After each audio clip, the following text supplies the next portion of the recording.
గౌరవనీయులు కేసీఆర్ గారు ఎమ్మెల్సీ 10 స్థానం కల్పించినందుకు ఫస్ట్ కేసీఆర్ గారికి ధన్యవాదాలు తెలుపుతున్నాం.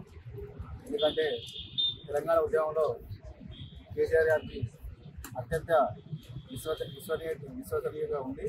తెలంగాణ ఉద్యమంలో ఇంటలెక్చువల్గా మాట్లాడి ఉద్యమం తర్వాత కూడా ప్రతిపక్షంలో ఉండి కీలక పాత్ర పోషిస్తున్నటువంటి నాగస్వామి గారికి ఎమ్మెల్సీ పదవి ఇచ్చినందుకు ఉస్మానియా యూనివర్సిటీ తరఫున, అలాగే ఇంటెలిజెన్స్ తరఫున, మరియు విద్యార్థుల తరఫున, నిరుద్యోగుల తరఫున ప్రత్యేకంగా కేసీఆర్ గారికి, హరీష్ రావు గారికి, కేటీఆర్ గారికి ధన్యవాదాలు తెలుపుకుంటున్నాం. ఎందుకంటే అన్న మొన్న 29 జీవోలో కూడా గ్రూప్ ఉద్యోగాలు నిరుద్యోగులు ధర్నాలు చేసినప్పుడు వాళ్ళకు అనుకూలంగా మాట్లాడి అవసరమైతే మేము సుప్రీంకోర్టు దాకా పోయి ఈ 29 జీవో మీద నేను ఫైట్ చేస్తామని చెప్పి సుప్రీంకోర్టు దాకా కేటీఆర్ గారు పోయి అక్కడ మాట్లాడడం జరిగింది.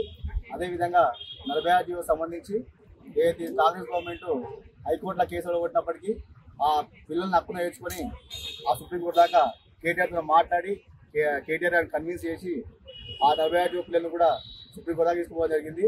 ఆ కేసు కూడా ఉంది. కాబట్టి ఇట్లా అన్ని విషయాలల్లో నిరుద్యోగుల పక్షాన అన్న కొట్లాడుతున్నందుకు కేసీఆర్ గారు ఆ ఉద్యమాన్ని, ఆయన స్పిరిట్ను, ఆయన ఇంటెలెక్చువల్ గ్రహించి ఆయనకు ఎమ్మెల్సీ కేటాయించినందుకు కేసీఆర్ గారికి హరీష్ రావు ధన్యవాదాలు తెలుపుకుంటూ జై తెలంగాణ, జై కేసీఆర్, జై దాసోన్ అన్న.